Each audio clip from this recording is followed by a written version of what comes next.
How's it, everybody? And welcome back to another episode of BandscoreCast, the channel where we talk about everything IELTS. My name's Adam Wenzer, and I'm going to be your host for today and for all future episodes of the BandscoreCast channel. So today we're going to be talking about letter writing. It's another Task 1 piece that you could be asked to do if you will be sitting the general IELTS exam. Last episode we talked about the line graph, which is part of the academic test. And today we'll be talking about the general component and the letter writing part that you need to think about and prepare for. But before we kick it all off, if you like what you see on today's episode, please feel free to give us a thumbs up and subscribe if you haven't already. The other way you can support the channel is directly via our Patreon page at patreon.com/BandscoreCast, where you can enjoy many benefits, including having access to my full library of work and also having the opportunity to submit Task 1 and Task 2 writing pieces, some of which I will correct right here on the channel. And the other thing we do every episode is we give a bit of a shout out to someone that really supports the channel every week. And today I'd like to say a big hello to Christian. Christian, thanks, mate, for joining us, and you've joined us on previous episodes, and you've put forward some great questions on YouTube. So thanks again, mate, for supporting the channel. Okay, so today, guys, let's talk about what we are here for. We're here to talk about letters, and today we're going to be looking at the formal letter approach. So when you are doing the IELTS exam, as part of Task 1, you could be asked to do either the formal letter or an informal letter, and there are differences, and we're going to be looking at some of those differences in today's class. So let's head over to our plan as we would normally do.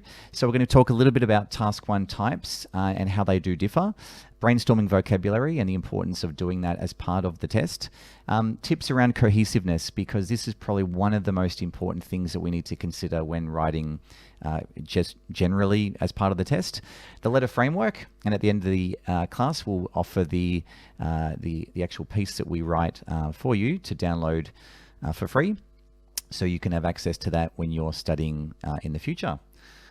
Cool. All right, I think we're ready to roll. So let's head across to our piece of writing that we're going to be looking at today. All right, guys, so this is an example letter that you could get. So let's look at the question. We've got here, you've just spent a weekend staying at an Airbnb property and left something there. Write a letter to the owner. In your letter, describe the item, give reasons why you need it urgently, and state what you would like the owner to do. So the first thing we need to do when doing a piece like this is to sort of think about, okay, what register is this letter? When we talk about register, we talk about, is it informal or formal? The register for this one is going to be more formal because we're writing to someone that we actually haven't met and somebody that is distant from us. So we'd be looking at a formal approach.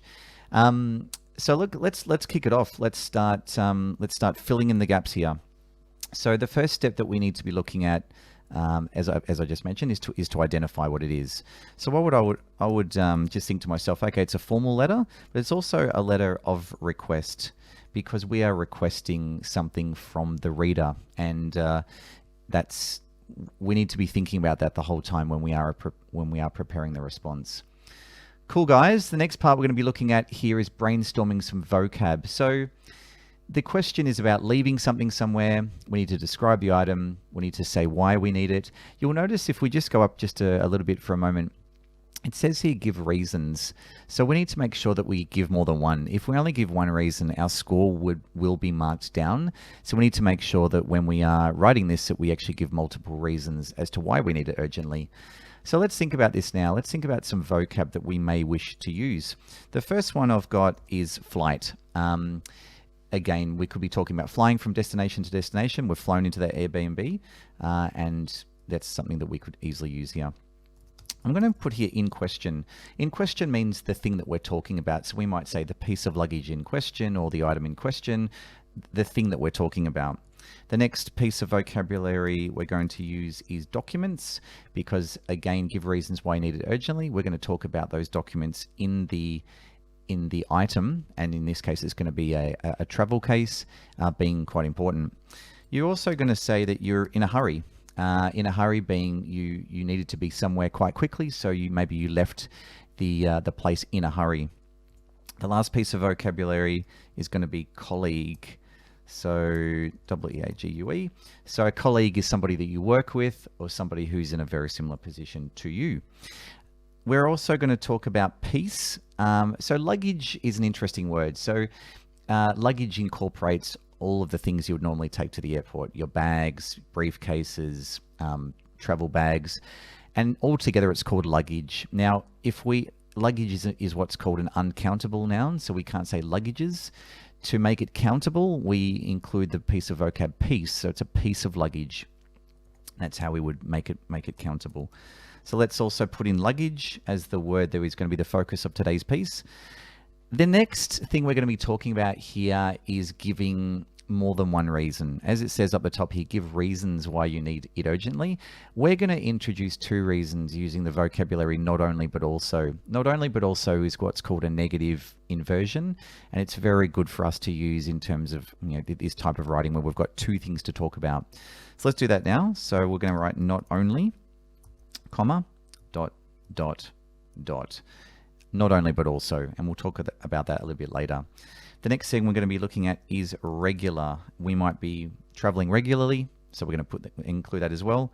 And at the end, we're going to say, I really appreciate it if you can come back to me at the earliest opportunity and to report back.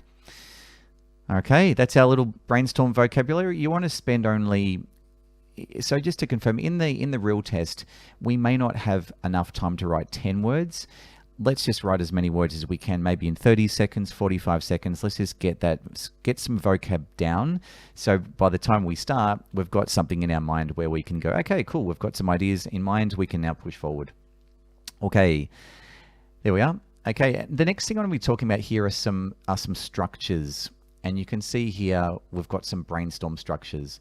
When we are preparing for this test, one thing that's really important is to make sure that we are using structures that simply impress the examiner. We are going to be graded on the complexity of our vocabulary and grammar, the complexity of the flow, and we want to make sure that we are familiar with certain grammar phrases. And I would say, guys, that these phrases are not only used with the writing, but also with the speaking. And I'll be doing a few more classes about these pieces of grammar in the future, but it's good to focus on them right now. So the first piece we're going to be using today, or the first complex structure, is called a participle phrase or an active participle phrase. To describe that better, an active participle phrase works starting with the ing verb. Now, there is no subject in this part of the clause. The subject is actually here. So we'd say being a diligent worker, or being a worker who really tries their best, I. So being a diligent worker, I always try to complete my work on time to ensure that I support my team as best as I can. Now, the subject can obviously change. You could say being a diligent worker, Lisa, or being a diligent worker, Tom, being a diligent worker, my brother, my sister. So after the comma is the subject, so we can shift that any way we want to. So rather than saying, I am a diligent worker and I always try to complete my tasks on time, we can actually use this, which is a really effective phrase. Being a diligent worker, I always try to do this. Now, what's interesting about active participle phrases is this time frame is really the same as this time frame here. So being a diligent worker, now, I always try to complete my work, now. So it's like these days, now, nowadays. The difference between an active participle phrase and a perfect participle phrase is the focus actually is on time. So you've got here, having worked at the company for some years now, I understand what is expected of me. So what you'll find here is, this part here is having worked at the company for some time now, focuses on the past, and this then focuses on the present. I understand what is expected of me. This is very similar to saying something like, having been to France, I would recommend it to anybody. Or having traveled to Germany, I would recommend that you go. So we're talking about, where the actual time clauses, the actual clauses reference different times. These are both really, really strong pieces of grammar, and I would highly recommend that you try to build them into any writing piece that you do, particularly the letter writing. The next part is called the negative adverbial inversion. Don't be scared about this grammar. It's just really the name of other grammar. So the bottom here is simply not only but also. So not only was I unable to make contact with the supplier in question, but also my colleague who is in possession of most of the data. These are just examples that I've got here, but not only but also is a really strong piece of grammar to talk about two things. So not only this, but also this. So again, we'll talk about that as we write further down. Hello, there's me.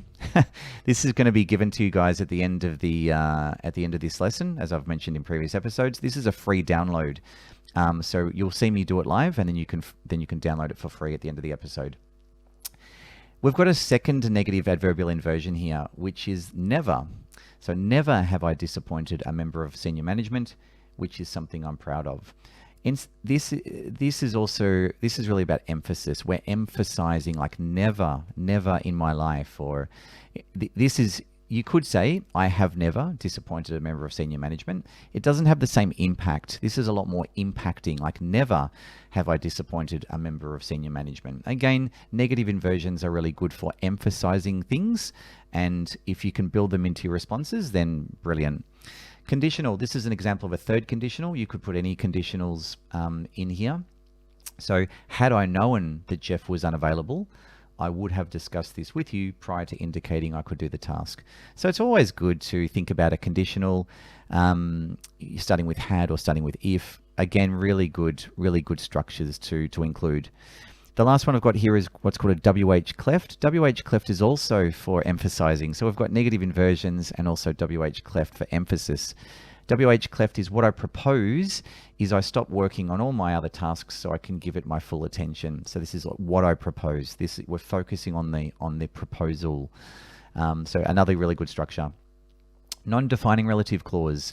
This piece of grammar is all about when we include something extra. Normally used with which or who or why, when. In this case, we've got who. So the who part is the extra piece. So this morning, I spoke to Jeanette, who is in Jeff's team. And she has assured me, she has promised me, that he will send me the data as soon as he starts work. So the who or the which, that's the extra piece. It's called non-defining because the who doesn't define Jeanette. It's just extra information about her. That's some of the grammar guides we're going to be focusing on today. We may not use all of it, but we may use use quite a bit of it. Okay, g'day Christian. I can see, mate, you're live, so good to see you again. Step 4, considerations. Let's think about it. So you should spend about 20 minutes on this task. So letters are about, letters in task 1 are generally spend 20 minutes. Write a minimum of 150 words. You do not need to write any addresses, and begin with dear, like dear somebody. All right, let's do it. Let's go with this. Let's go to the next page. We're now going to write this piece. So again, you've just spent a weekend staying at an Airbnb property and left something there. Write a letter to the owner. In your letter, describe the item, give reasons why you need it urgently, and state what you would like the owner to do. So we're not given anything else. This is the question, and we now need to respond to it as best as we possibly can. So we're going to start with the person's name. In this case, we're going to write Dear Lisa. So she's the owner of the property. Dear Lisa, and then comma. After the name, we always include a little comma there. Okay, we're now going to write an extra, or the next piece. Let's go. So now we're going to introduce why we're actually writing. So here we've got, I'm writing to you regarding a bag that I believe I left at your Airbnb after a recent stay. Please allow me to elaborate. So you'll notice that when we write formally, we don't contract anything. Contractions in English are things like I'm, your, you are as in your. So here we have to separate everything so we don't contract. So I'm writing to you regarding or about a bag that I think I left at your Airbnb after a recent stay. Please allow me to elaborate. Okay. Great. So that's the intro. We've set the scene. We've told Lisa why we're writing, and now we're saying, allow me to elaborate. Allow me to tell you more about what I believe has happened. Okay, we're going to start with a participle phrase, an active participle phrase, and I've used BandscoreCast, this channel, as the company. So being the national marketing manager for BandscoreCast, I am regularly on flights and travel Australia-wide. Australia-wide is all around Australia. So you'll notice here that, again, there is no subject Being the National Marketing Manager for BandscoreCast, I. And then we include the subject. So again, really strong first sentence in getting us to the point where, you know, the examiner is thinking, okay, what level is this person? We want to make sure that, you know, we impress them, we show them what we can do, and we showcase all the grammar that we know. Okay, the next sentence I'm going to copy across here. Okay, let's copy that here. So here we've got an after, very similar to the in terms of the sentence we just wrote. So after leaving your place in a hurry on Sunday morning to go to the airport, I was alarmed to find that I had left a travel case in the lounge at your property. So again, we can use the after plus ing form also in that participle phrase style. So after leaving your place in a hurry on Sunday morning to go to the airport, I was alarmed to find, you know, I was like shocked, like, oh, I was alarmed to find that I had left a travel case in the lounge at your property. You'll notice here how many prepositions we use, and then we've got to get these right. So in a hurry on Sunday to go to the airport direction. So yeah, very important that we are feeling pretty confident and then we do study our prepositions. Okay, the next sentence we're going to write is, we're going to describe the bag. So let's look at this. Let's describe it right now. So the item in question is dark charcoal in color, is on wheels, and would be approximately the size of a laptop computer. So what we're doing here is we are answering the first part. I'm just going to go up a little bit here. See here?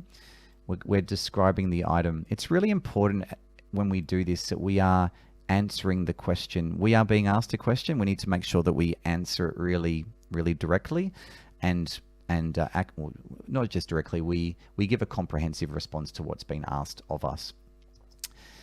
So far we've got a couple of participle style phrases. We've also got the item in question. The item we're talking about is dark charcoal in color, is on wheels. So, you know, with the wheelie cases you take through the airport, it's on wheels and would be approximately the size of a laptop computer. Now we're going to talk about why we need this back, because it says give reasons why you need it urgently. We're going to do that right now. And we're going to focus on more than one reason, remember, because it says reasons. So we have here, I urgently need the piece of luggage in question, not only because there are a lot of important documents in it, but also because it's on loan from a work colleague who needs it back. So again, we're also introducing our non-defining relative clauses here by adding extra information about our colleague who needs it back. So we've got our not only but also here. This is really good grammar, guys. If we can get into the exam and use this type of vocab and grammar, we're going to score pretty well. Obviously, it's not just about using the grammar. We have to, you know, make sure it flows as well. We have to make sure that the vocabulary is correct. But if we've got this as a starting point, then fantastic. Okay, we're now going to go to the next paragraph.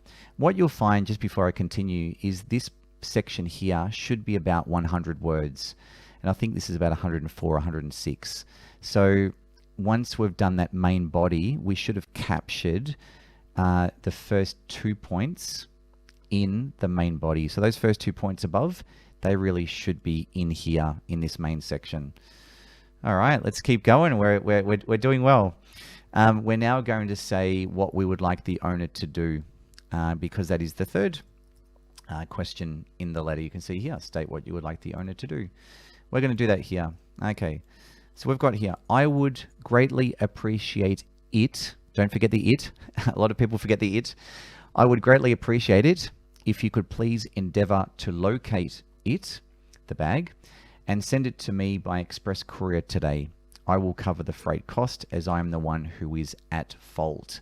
So it's actually your fault. A lot of people say it's my bad. That's at fault is the technical way that we would say that. So you say it's my bad. You say it's my fault. I'm the one who is at fault. Okay, we've finished the letter. We now have to. Well, that we've covered the main points. Now we need to sign off and say goodbye at the end. Let's do that right now. Okay, so this person, there's now a sign off here that says, I look forward to hearing back from you at the earliest opportunity, because obviously we urgently need this, and we need to make sure that we're saying, hey, look, I really want to hear from you, so I look forward to hearing back from you at the earliest opportunity. Then we would give a short little sign off here, kind regards, and then we would sign off our name, and I'll use my name here. Make sure that you write your full name, that you don't just write Tom or again Lisa or something. We make sure that we have a full letter here. So what you'll find is when we sum this, guys, when we actually add all these words up together, we get this word count here at the bottom. So we've got 25 in the first paragraph. We've then got 106 in the main body paragraph. We've then got 37, and then the last little piece is 12, which takes us to 180. Now, you may recall before we talked about the letter being or should be at a minimum of 150 words. We've hit 180. It's always safe to aim more, aim higher than just aim at the 150 mark, because if we don't hit that word count, we may score lower, and the examiner may not look kindly on that. So I think we've done pretty well here. I think we've done very well here, actually. So let's just go back and look at it again. Describe the item. Yes, we have done that. Give reasons why you need it urgently. Yes, we've done that. State what you would like the owner to do. Yes, we have done that. In which case, the scores I include here are indicative. Remember, every IELTS examiner is different, and what we have done is we have benchmarked this response versus the public band descriptors published by the parent company. And in comparing what we've written to the band scores, we can hypothesize that these scores are accurate. So task response, band 9, we've done very well in accurately in making sure that we've answered the question. Coherence and cohesion. Coherence, we understand it, and cohesion, it flows. We take the reader on a nice journey. Lexical resource, vocab. We've got some good vocab here. We've got endeavor. We've got adverbs like regularly. We've got I was alarmed to find. Like I was like, oh, I was alarmed to find. We've also got our not only, but also we've got our participle phrases. We've got things like regarding, not about. Always use regarding. I was writing to you regarding. It's good vocabulary. Grammar, again, 9. We've used some really cool stuff here. So that's really, in short, guys, how you would write a letter, a formal letter for the IELTS exam. There you go. So we're trying to make these episodes nice and quick so you can sort of see what's happening, and then you can go off, practice, and make sure that you are as prepared as possible for your next test.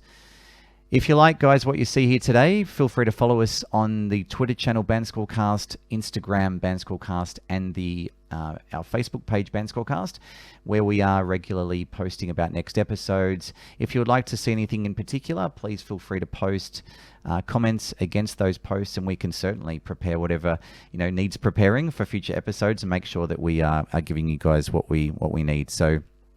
Now, Christian's just got a couple of questions here. G'day, Christians. Let me just read that. So Christian, with the task 1 you've got here, will we only get formal letters? No, you could get an informal letter as well, and that's what we're doing in future episodes. This one's a formal one. So just to confirm, for general, it's going to be a letter for general. It'll be formal or informal. In terms of academic, that's where we would get one of 6 different task 1s. And again, we'll be going through those in future episodes as well. So just generally, with the general test, you will be getting a formal or informal letter. However, they could change topic. So there could be a letter of complaint, there could be a letter of apology, there could be a letter of request. And each of those would have its own different permutation and combination. So you'll notice, like letters of request, we could do formal or informal. Letters of apology, we could do formal, informal. Letter of complaint generally sits more in the formal zone. So you'd be getting sort of 5 or 6 different options for letters, but again, the overarching is formal or informal. The academic test requires you to be competent in 6 different styles of task 1.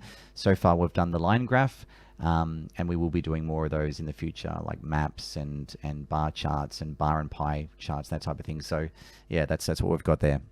All right, guys. Christian, thanks for joining us. And for the rest of you guys, thanks for joining us as well, because I do know that there are other people out there watching live as we do this, and we are live. I'll be posting this to our YouTube channel later today. But I really enjoy doing these live classes, because this is it. This is what we're doing. You can see me right live. This is not edited. This is us just going live. So hope you enjoyed it. Take care, and we'll see you on the next episode. Ciao for now. Have a good day.